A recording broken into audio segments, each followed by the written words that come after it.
दोस्तों, राजनीति में तत्कालिक फायदे के लिए क्या बीजेपी ने अपनी ही राजनीति के लिए आत्मघाती कदम उठा लिया है? आंध्र प्रदेश के मुख्यमंत्री चंद्रबाबू नायडू ने जो कहा और जो संदेश दिया, साथ ही कांग्रेस शासित राज्यों के दो मुख्यमंत्रियों के साथ जिस तरीके का तालमेल दिखा, उसने प्रधानमंत्री नरेंद्र मोदी, गृह मंत्री अमित शाह और बीजेपी के बड़े रणनीतिकारों की चिंता बढ़ा दी है। ऐसी राजनीतिक चर्चा तेज हो गई है। देखा जाए तो चंद्रबाबू नायडू का राजनीतिक रुख कहीं ना कहीं राहुल गांधी के साथ सामंजस्य की और बढ़ता हुआ दिखाई दे रहा है। सवाल ये भी है कि क्या बीजेपी ने तत्कालिक राजनीतिक लाभ के लिए ऐसा अवसर खुद ही पैदा कर दिया है? क्या बीजेपी की रणनीति अब उसी पर भारी पड़ती नजर आ रही है? क्या बीजेपी के साथ बना समीकरण कमजोर पड़ रहा है और उसके खिलाफ नई राजनीतिक रणनीति तैयार हो रही है? नमस्कार दोस्तों, मैं हूं प्रवीण सानी। दोस्तों, आज हम आपको विस्तार से बताएंगे चंद्रबाबू नायडू की उस राजनीति के बारे में जिसे लेकर बीजेपी और केंद्र सरकार के खिलाफ नए राजनीतिक समीकरणों की चर्चा तेज हो गई है। दोस्तों, पहले आंध्र प्रदेश के मुख्यमंत्री चंद्रबाबू नायडू और कांग्रेस शासित दो राज्यों के नेताओं, कर्नाटक के मुख्यमंत्री डीके शिव कुमार और तेलंगाना के मुख्यमंत्री रेवंत रेड्डी के बीच सहमति बनी और अब तीनों एक ही मंच पर दिखाई दिए। इस दौरान चंद्रबाबू नायडू डीके शिव कुमार से बातचीत करते हुए नजर आए, तो वहीं उन्होंने रेवंत रेड्डी की भी खुलकर तारीफ की। अब सवाल यह है कि क्या इन तस्वीरों के राजनीतिक मायने निकाले जाएं? क्या ये बदलते समीकरणों का संकेत है? मुझे ऐसा लगता है कि चंद्रबाबू नायडू अब टकराव नहीं बल्कि समझौते और तालमेल की राजनीति की ओर आगे बढ़ रहे हैं। और अगर आने वाले समय में विपक्ष मजबूत होता है तो 2029 की राजनीति में नायडू का झुकाव राहुल गांधी की ओर भी देखने को मिल सकता है। जिस तरह से नायडू और डीके शिव कुमार बातचीत करते हुए दिखाई दिए, उसे देखकर ऐसा लगा मानो शिव कुमार कह रहे हों, बहुत समझौते कर लिए, अब हमारे साथ आइए। कर्नाटक में हमने बीजेपी की रणनीति को चुनौती दी है और अगर आप साथ आ गए तो दिल्ली की सत्ता में भी बड़ा मुकाबला होगा। तो पहले सुनिए तेलंगाना के मुख्यमंत्री रेवंत रेड्डी ने क्या कहा। ये पूरा देश में हर किसानों के, हर राज्य के लिए ये एक रास्ता दिखाएंगे। आगे राज्यों के आपस में जो पानी का लड़ाई हो रहा है, ये दूर करने वाला है। इसीलिए आज कर्नाटक, आंध्र प्रदेश, तेलंगाना, हम तीन मुख्यमंत्री हो इकट्ठा होकर आपके नेतृत्व में आप जो कमेटी डालने वाला है, वो कमेटी के साथ हम लोग काम करने वाला है। इसका हल्का करने के लिए आपका मदद जरूरी है। पानी के साथ साथ पैसे भी आपके तरफ से हम लोग मदद मांग रहे हैं। आपको तो पता है हमारे राज्यों में अभी पैसा का बहुत कमी है। केंद्र सरकार ने जो पैसा और झारखंड, छत्तीसगढ़ से जो भी पानी, छत्तीसगढ़ से जो पानी है, पानी वहां से ये पूरा समस्या दूर करने के लिए आप कदम उठाओ। हम लोग साथ आपके साथ चलकर ये समस्या को दूर करेंगे। यहाँ पर जितने भी लोग हैं आपके भाषण सुनने के लिए तैयार होते जा रहे हैं, क्योंकि आप जो आश्वासन दिलाने वाला है वो आश्वासन लेके गांव-गांव जाने वाला है। ये किसान लोग कि किसानों को समझाएंगे।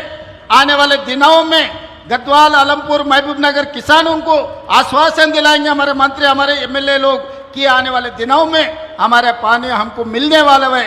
ये शुभ वार्ता लेकर हम खुशी से हमारा राज्य जाएंगे। आपके नाम पे सबको बोलेंगे सीआर पाटिल ने जिम्मेदारी लिए, हमारे समस्या दूर करने वाले हैं। ये बात हम कहना चाहते हैं और तहे दिल से हमारा डीके शिव कुमार भाई को, मेरा बड़ा भाई है, उन्होंने राजनीति में मेरा साथी है, मेरा भाई है।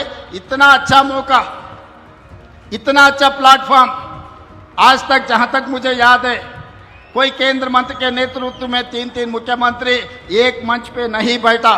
पहली बार आप और डीके शिव कुमार जी ने ये काम किए।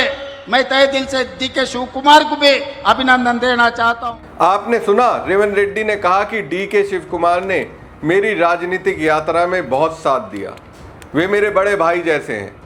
अब जिस रेवंत रेड्डी ने डीके शिव कुमार की इतनी तारीफ की, उसी रेवंत रेड्डी के बारे में चंद्रबाबू नायडू ने क्या कहा, वो भी सुनिए। Shiv Kumar is very effective and dynamic, very positive.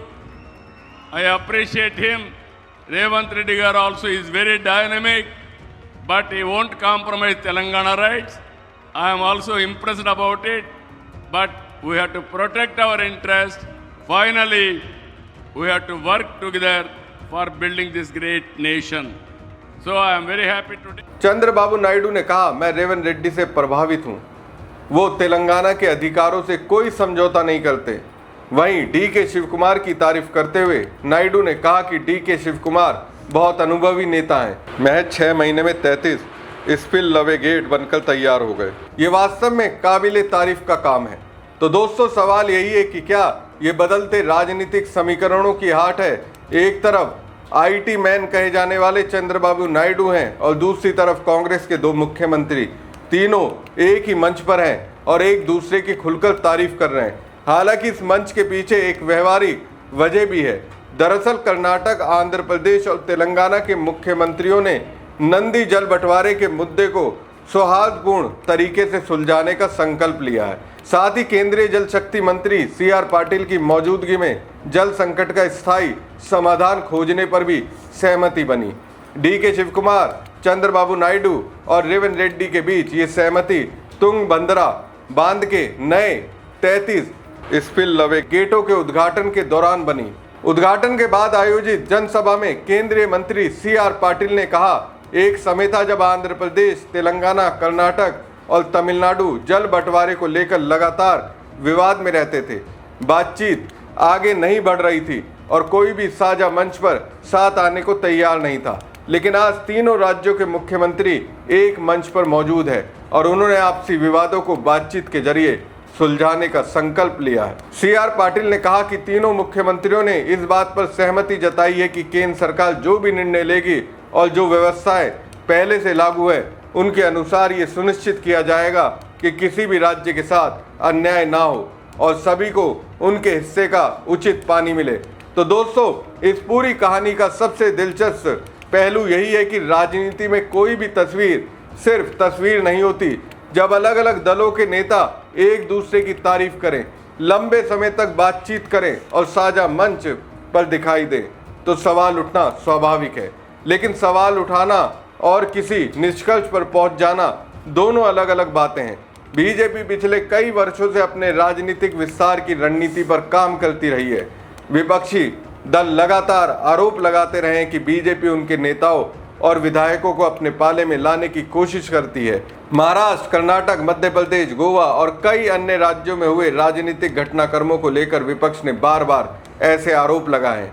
वहीं बीजेपी इन आरोपों को खारिज करते हुए कहती रही है कि दूसरे दलों के नेता अपनी इच्छा से उनके साथ आते हैं।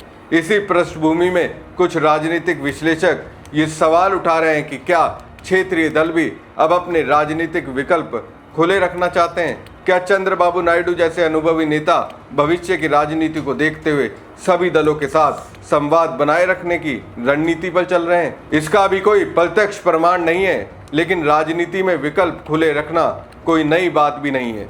चंद्रबाबू नायडू का पूरा राजनीतिक जीवन इस बात का उदाहरण रहा है कि वो परिस्थितियों के अनुसार अपने राजनीतिक रिश्तों को साधने की कोशिश करते रहे। वो अलग अलग समय पर बीजेपी और कांग्रेस दोनों खेमों के साथ राजनीतिक समीकरण बना चुके हैं। इसलिए कांग्रेस के मुख्यमंत्रियों के साथ उनकी ये सहजता भी कई तरीके की राजनीतिक चर्चाओं को जन्म दे रही है। हालांकि इसे किसी नए गठबंधन का संकेत कहना अभी जल्दबाजी होगी। अगर बीजेपी अपने सहयोगी दलों को पूरी तरह आश्वस्त नहीं कर पाती तो स्वाभाविक रूप से सहयोगी दल दूसरे राजनीतिक विकल्पों से संवाद बनाए रख सकते हैं। ये भारतीय गठबंधन राजनीति का सामान्य हिस्सा है। इसलिए ये कहना अधिक उचित होगा कि नायडू अपने राजनीतिक विकल्प सीमित करने के बजाय उन्हें खुला रख रहे हैं, ना कि ये कि उन्होंने कोई नया फैसला कर लिया है। यही वजह है कि दिल्ली की राजनीति पर नजर रखने वाले लोग इस मुलाकात को सिर्फ पानी के बंटवारे की बैठक नहीं बल्कि भविष्य की संभावनाओं के नजरिए से भी देख रहे हैं। अब ये आगे की राजनीतिक घटनाओं पर निर्भर करेगा कि ये केवल प्रशासनिक तालमेल साबित होता है या फिर आने वाले वर्षों में किसी बड़े राजनीतिक समीकरण की भूमिका बनाता है। फिलहाल इतना तय है कि इस तस्वीर ने बीजेपी के लिए भी एक संदेश छोड़ा है। गठबंधन की राजनीति में सिर्फ विपक्षी नहीं, सहयोगियों का भी भरोसा बनाए रखना भी उतना ही महत्वपूर्ण होता है।